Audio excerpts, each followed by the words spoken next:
Лічаныя дні застаюцца да пачатку новага навучальнага года. У сувязі з чым клопатаў прыбаўляецца не толькі ў школьнікаў і іх бацькоў, але і ў Дзяржаўтаінспекцыі.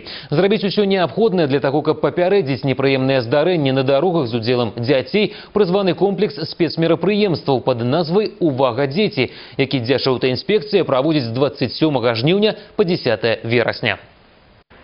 У цэнтры ўвагі супрацоўнікаў Дзяржаўтаінспекцыі самыя юныя удзельнікі дарожнага руху, іх бяспека, як у якасці пассажиров, так и в якости пешеходов.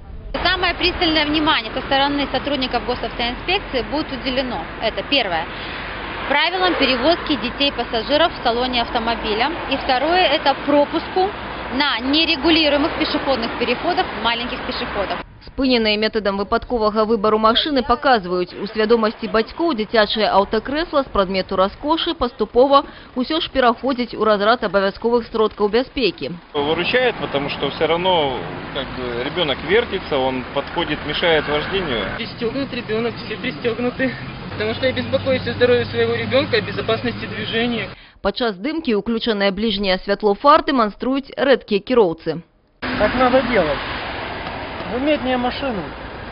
Між тым, далёка не кожны кіроўца добра помніць адпаведны раздзел правілаў дарожнага руху, які рэгламентуе паводзіны на дарозе падчас правядзення комплексу спецыяльных мерапрыемстваў.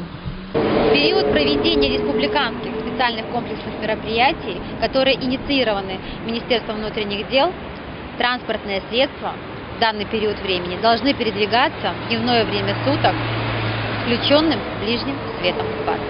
Так что по 10 верасня ближнее святло фар не пожаданне, а закон, парушэнне якога цягне за собой адміністратыўную адказнасць.